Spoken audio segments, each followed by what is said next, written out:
of Nigeria's elitist national economic development approach, the importance of grassroots economy, steps to achieving grassroots economic development, and creating a connection between Nigeria's micro and macroeconomic development.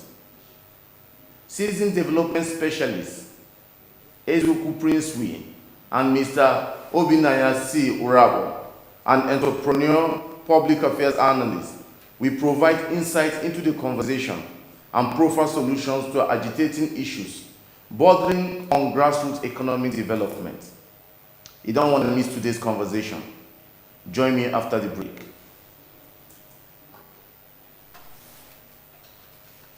All to ensure that our dear country is not overrun by Boko Haram insurgents. Some have in the process paid the ultimate price, while many will forever live with indelible scars occasioned by their determination to protect the country, no matter the hurdle. Despite these, they have remained resolute and undaunted, and today, all territories the insurgents once took control of have been recaptured and normalcy restored. And now, for the first time in a long time, the end of Boko Haram is foreseeable. Therefore, the wisest thing for the remaining insurgents to do is to surrender today or face total destruction from the army. Remember, the Nigerian army will stop at nothing to ensure that total peace is restored in all parts of the country. So, be wise and embrace peace today or get ready to be ruthlessly dealt with. This message is brought to you by the Coalition on Conflict Resolution and Human Rights in Nigeria.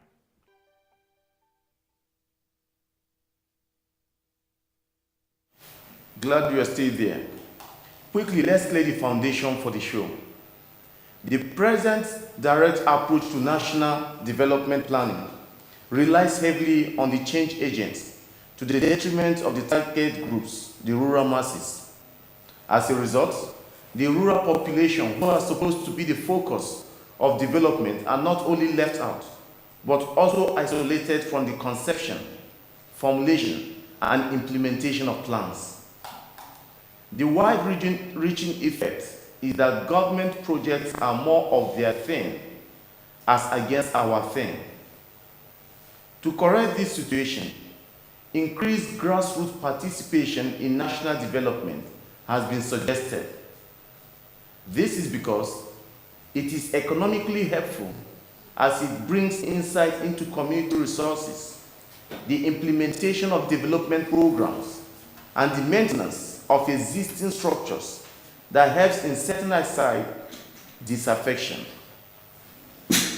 Besides the ability of various local communities to provide infrastructural facilities like clinics, water, roads and bridges, and produce capital projects that arrest rural-urban drift, it also reduces crime while speeding up the march towards industrialization, relative self-sufficiency in areas of comparative advantage, and boosting of national security. At this point, it is important to point out that some critics believe that grassroots participation in nation building is vague, but it works in societies like the United States of America, where the economies of local councils are built not by relying on the central government, but by the concerted efforts of community members who march ahead and the government follows behind. Moreover, all over the world, prospering economies are built by thriving communities. Through community efforts, people have a way to exchange goods and services and incubate new businesses without relying on scarce national currency and volatile markets. Grassroots economies empowers marginalized communities to take charge of their livelihood and economic future. Communities should be afforded the same privileges as nations and be empowered to develop their own prospering economies. With 10.7% of the world's population living on less than $1.90 per day, half of them under the age of 18. The urgency for a vibrant grassroots economy has become more important than ever. According to experts, the global population is expected to grow to more than 3 billion. That is more than 30% of the projected population of 9.7 billion. In other words, the world will need to produce 69% more food calories than in 2006. But how can this be achieved? First in Nigeria, and then in Africa, where the disconnect between the economic policies of governments and the reality of the people is as glaring as the difference between night and day. This brings us to the issue at hand. I will take a short break, and when I return, my guest, development finance specialist Uruakpa Obinnaya, will give insight and more into our topic of the day. To Living Treasures Academy. Enjoy a conducive and serene learning environment. Qualified and experienced teachers. Equipped computer laboratory and library. Secured atmosphere. Extracurricular activities. An all-embracing curriculum for total development of the child. Comprehensive education for leadership. Join us today from crèche to secondary levels.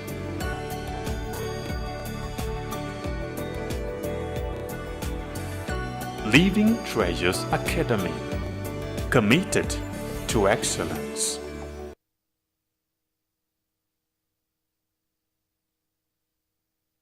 In every stage of development. It develops both the human mind and the society at large.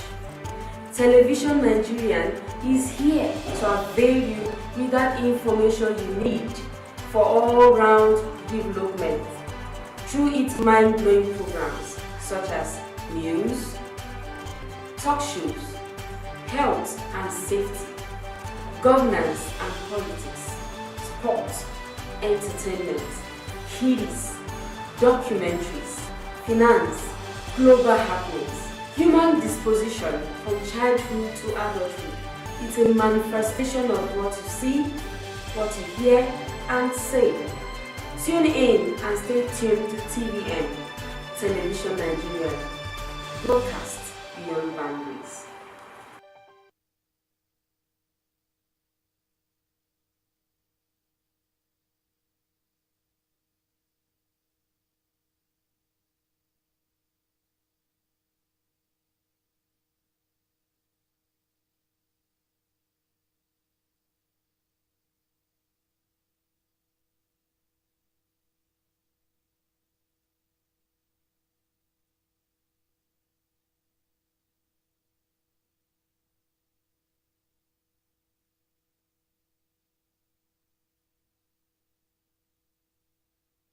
Thanks for staying tuned.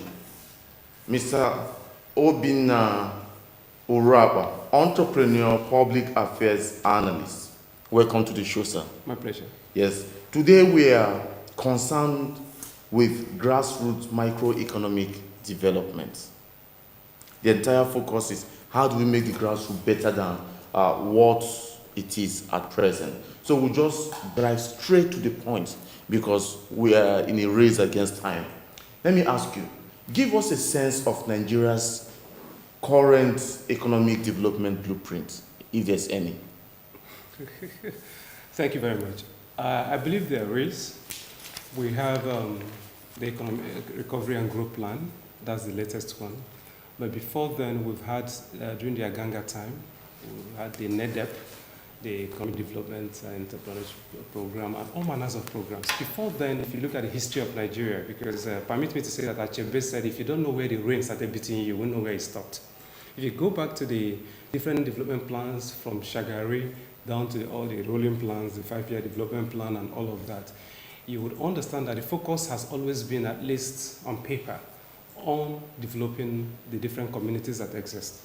If you also look at the Constitution of the Federal Republic of Nigeria, where you have the federal, state, and the local government, and you also look at the fiscal policies we've made in this country, ideally, on paper, Nigeria has some of the best blueprints to develop our communities.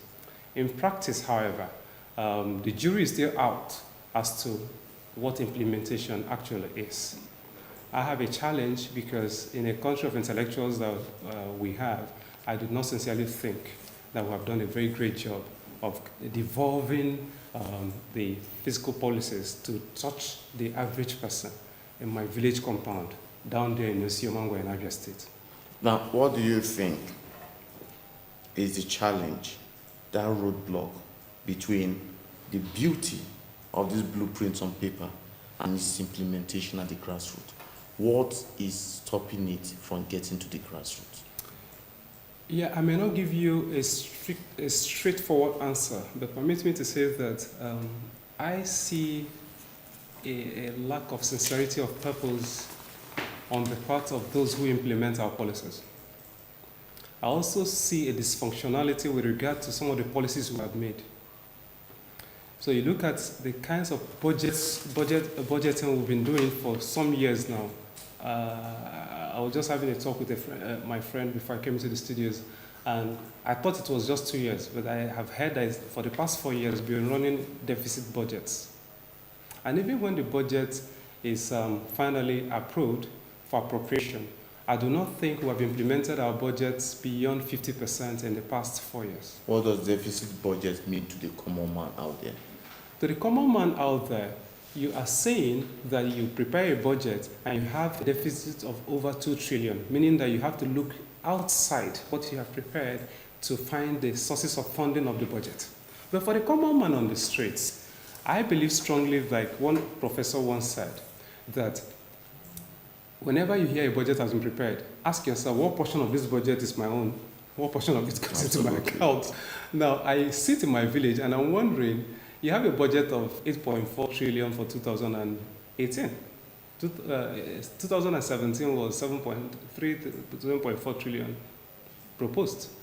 And then I'm wondering, the borehole that provides water for me in my village, in place of the former water system we used to have, the pipes that we used to have, public water supply, that is no longer functioning. The fact that the village road in my community was graded by a young person who has made his money as an entrepreneur, has now graded the village road, and it's not government that did it.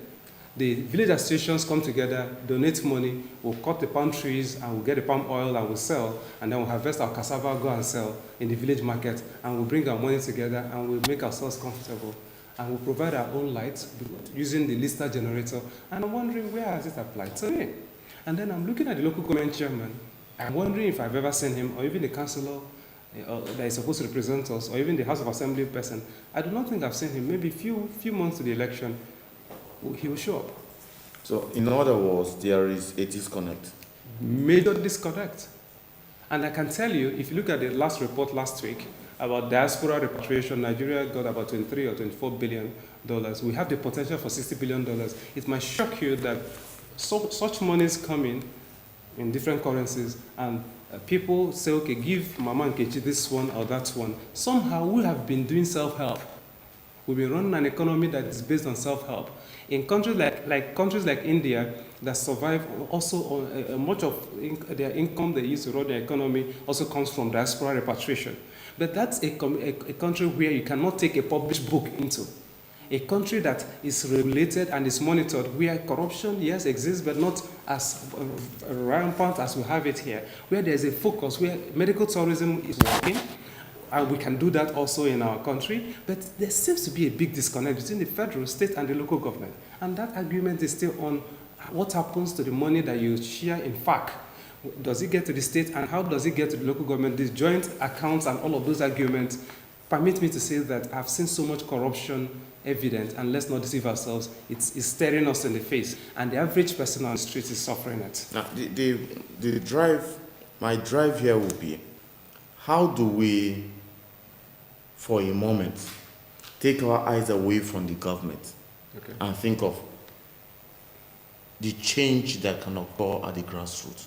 How do we as a people help our situation out? Let me, of course, borrow an African adage that says when a lizard falls from a tree and nobody says well done, it nods his head and says, yes, I did something.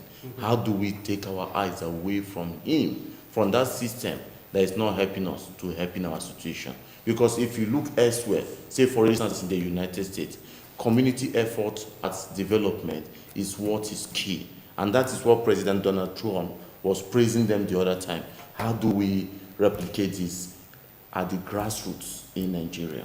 Simple, stricto sensu. I'm sorry to say this, and I'll be very blunt with you. It is on April 17, Harvard used Nigeria as a case study of a failed state, and I'm sorry to say this. Do I subscribe to the April 17, yes, this year? Go and research it. Go and Google it. Now, I am a little embarrassed, and I hope government understands that this is not casting aspersions at any government, but I can tell you authoritatively that why that was said is because individuals like you and I who are entrepreneurs are beginning to pay attention to what can help our communities grow. How do you explain it that a country of over 900,000 square meters of land, 60% arable, how do you explain it that has a document?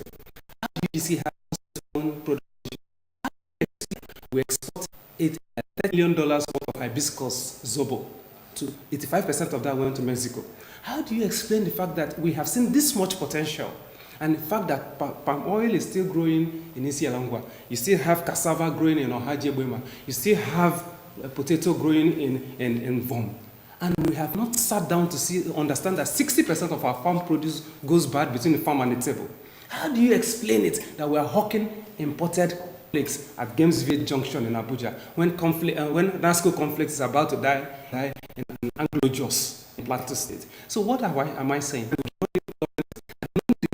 Roast my yam and then use palm oil to eat it with salt that was harvested from Oboro in Ohozara. So it's a question of patriotism also on the part of the followership. And then a question of government, just do your part. And then you can tax rate. So we should be talking to people in FIRS and the State Inland Revenue Service to also understand that if you didn't provide the light, didn't provide the water, then also give us something in return so that we can apply that money to digging the boreholes for ourselves and some important. To what extent can microeconomic index of rural areas? Good. Two things. It's theory and practice. If there are some of us who have attended business school like I have, is it possible that we begin to do like we used to do in those extramural classes? Bring the people, get some chap. If you're a core member, it's possible you can now give back. As I speak, the orientation is going on right now. Now, there's skill acquisition in the orientation camp. We are partnering with them. It's okay. Can we develop that knowledge? So someone like you, I come to your community and I'm serving and I speak in English. You can interpret it just like you see in churches. And interpret it and let the other person explain to our people what entrepreneurship is. Entrepreneurship is not just buying and selling.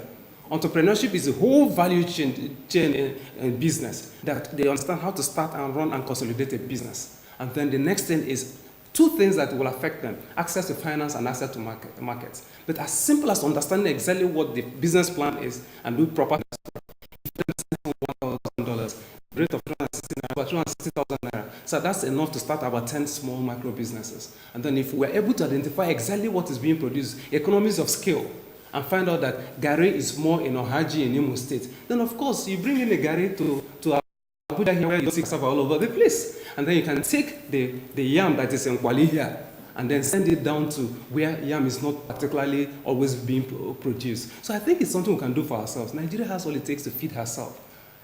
Bayelsa alone, with 8 local government areas, can feed West Africa with rice. Wow. Bayelsa alone, with 8 local government areas, can feed West Africa with rice. That's a very strong point. Research it, sir. I hope the government is listening. Plateau State with delicate tomato can give you all the tomato puri. Go to Hadejia in Kano, can give you tomato puri. Go to Boko, you see the same tomato. What is it you're looking for there? I'm just looking at the longer hanging fruit, which is agriculture. You can use that to solve. As far as I'm concerned, what you have in Nigeria is artificial unemployment.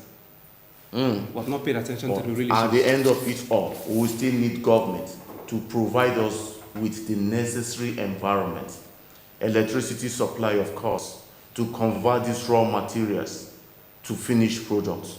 We will go on a short break.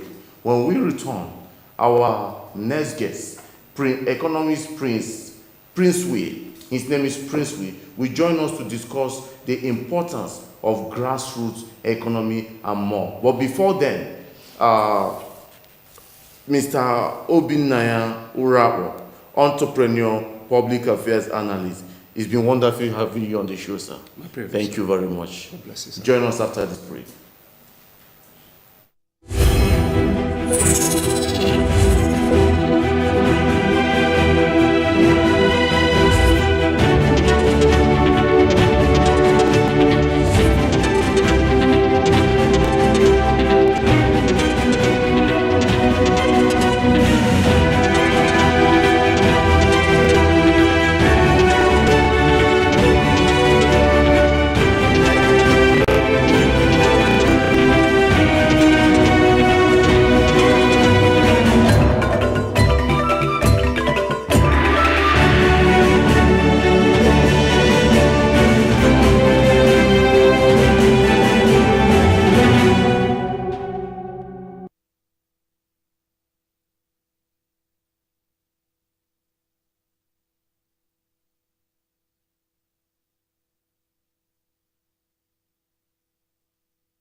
Seasoned finance expert, Eziukwu Princewill, you are welcome, sir, to the show. This is Head On.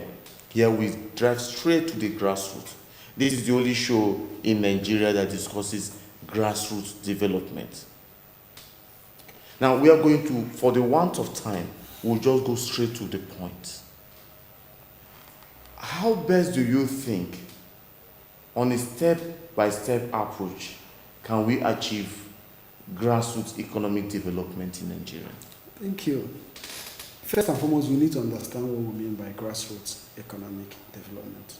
We are looking at a sustainable, all-inclusive economic model that will ensure that the last person or the least person on the echelon will be served.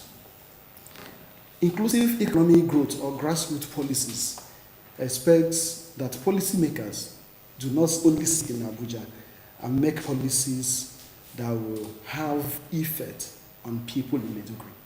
So we are looking at how do we ensure that our budget, which is, as far as I'm concerned, is becoming an annual ritual, translates to better livelihood to somebody in Imo State.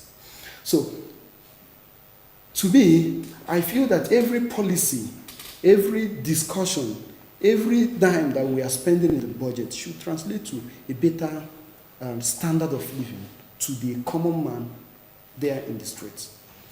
That leads me to my next issue, the issue of the gross domestic products. You know, all of us, we are good at, we talk about GDP, we talk about GDP, we talk about, which does not translate, which does not show what is the economy is actually, what is actually happening in the economy. So what am I trying to say in essence? We need to question each policy. We need to question parts, every discussion of the government, every policy of the government to value for money concept. When we mean value for money, the Abraham Maxwell, he gave us simple template of classification of needs. The basic need, that is what we are talking about here. The need, that's food, we're talking of shelter, we are talking of warmth, we call it clothing, then we talk of security. Now, at this point in time, nobody's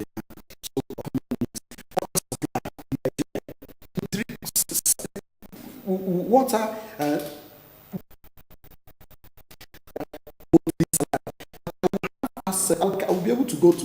fixed for that 21 days or 20 days. So because there is no food,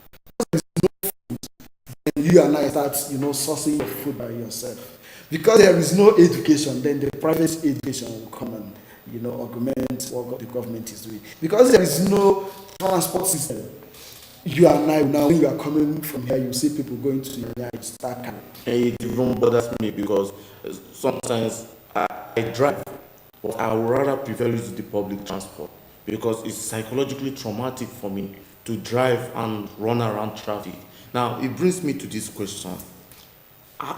What do you think could be the problem why there is a disconnect between government policy and the reality on the ground? One, the issue of paucity of data. We don't have data. Now, for you to make a good policy, you must actually occasion this policy on certain data. So you can't just make a policy in the sky. You need to build on the policy. You need to understand which strata of the society are making this policy. So we've come to a point where the government takes policy decisions that when you actually question it, does not have economic relevance to the people that the decision is actually meant for. If you do a simple Google search, you'll see the volume and value of abandoned projects. A whole lot of those abandoned projects across the Federation are as a result of ill-conceived policies and projects. So whenever such a policy does not have direct impact on people, then at the end, if the person leaves, the initiator or the visionary leaves, the next person might not be able to continue that policy. But the challenge I will ask is, why is it difficult for one government to come in? Because if you say it's paucity of data, I want to believe you are not the only person that holds such opinion. And government appoints economic technocrats after each successive administration. Why is it difficult for one government to have that will to say, I want to get this data for ABC? Okay. Two things. One, last week the Nigerian Population Commission told us that we are now 198 million. According to them. So, if you go to Nigerian Population Commission and ask them the number of chartered accountants do we have in Nigeria, they will not know. You ask them the number of nurses and midwives practicing in a village in Imo State, they will not know. So if you now take a decision, if you make a policy with all those 198 million, we can start studying all those 198. Let me tell you, I did a study, a data mining consultancy job for an organization. After that, I went to Nigerian Bureau of Statistics. I did not get simple repatriations from Nigeria to China for 2010 to 2015. I went to Federal Land Revenue. I did not get that data. My letter in CBN have not yet been replied. So how do you now work? How do you want to control money laundering when you do not have a clear understanding of the repatriations that happen in your name? So what I'm trying to say is that going forward, I don't like talking about the problems. I like talking about the solutions. Absolutely. How do we ensure that every policy right now should cascade to the grassroots? One is that we need to understand the need of grassroots. When we are talking about the current policy thrust of the current administration has been to reduce inflation rates. And according as far as everybody can see, it's working. That is, the inflation rate is coming up. We are now from 19 point, we are now in 13.31% as the last data that was released by NPS. So it's a good one. But everywhere I go, I always recommend that right now, unemployment should be our major policy thrust. So the CBN through their MPC, through the NPR rather, have been strengthening the economy. The CRR, the NPR, the liquidity ratio have all been tightening the economy. Then the Ministry of Finance have not been spending so much on the budget to losing it. So what I will recommend is that you be just say that will translate to, because one, when you give people employment opportunity, you directly alleviate them. A society like Nigeria, if you have money and you are my brother, it has a direct impact to me. In a way. Not in a way. On average, over 80%. See, I don't know you, I don't know how many people, but I tell you that you have your brother or your brother's brother in your house. And when you are doing well, it will directly reflect to that person. So that is what happens. Today, the unemployment rate is rising. Because if I lose my job, as far as I'm concerned, I have more than 3-4 persons that benefit directly from it. So if I lose the job, those people automatically are pushed into the poverty, Down the poverty line. So today, according to World Poverty Clock, Nigeria is the poorest country in the world. So of course, since 8th of February, it's not a news. So what I'm trying to say in essence is that we need to do everything that we can take our people back to serious jobs. Okay, as part of moves to bring the people from down the poverty line to above the poverty line, I have a concern here. How do we, because everything seems to be centered on the federal government. The federal government is carrying a load too heavy for it alone. How do we break down data collection to the states and local government level? Let me give you an illustration. Today, nobody, short when we were outside, we were discussing this. If I want to collect data from this place, so to me, what I would recommend is that the government should employ secondary school leavers. Those are critical unemployment, on the unemployed segment. Secondary school leavers, employ them 5 per ward.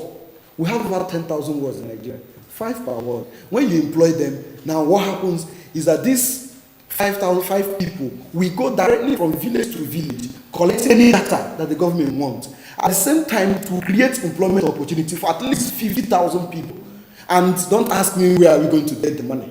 Even if we pay them the minimum wage, how much, then we ensure that NDAs return all their assets operating revenues to the company. It can actually take care of them. There are a whole lot of, my friend Eziukwu will always say frivolities in the budget. Cut them down, and we'll be able to finance that. And we'll have data, we'll have 50 or 100,000 of our people employed. Now, a whole lot. Ministry of Agriculture, Ministry of Transport, Ministry of Works and Housing.